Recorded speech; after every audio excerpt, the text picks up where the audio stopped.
স্বজনদের আহাজারিতে ভারী কুমিল্লার নাঙ্গলকোট উপজেলা স্বাস্থ্য কমপ্লেক্স।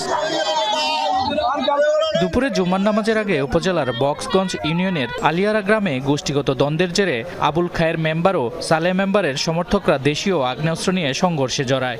এ সময় গুলিবিদ্ধ হয়ে ঘটনাস্থলে নিহত হন সালেহ মেম্বার ও দেলার হোসেন নয়ন। গুলিবিদ্ধ তিনজনকে উদ্ধার করে হাসপাতালে ভর্তি করা হয়েছে।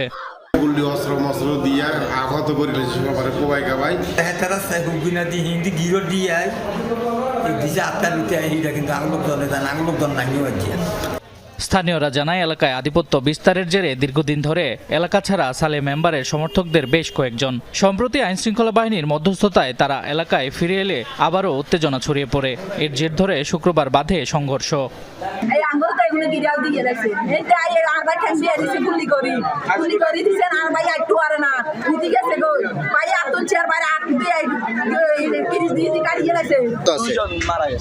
কে মারা গেছে?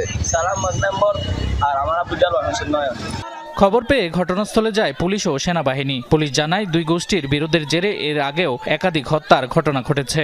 এটা তাদের মধ্যে দীর্ঘদিন যাবৎ এলাকার প্রভাব বিস্তারকে কেন্দ্র করে বিবাদ চলে আসছে। এই ক্লাসের জের ধরে এবং ওই ক্লাস থেকে দীর্ঘদিন থেকে এটা চলে আসছে, তার ধারাবাহিকতায় ঘটনা ঘটছে। গত বছরের 3 আগস্ট দুই পক্ষের সংঘর্ষে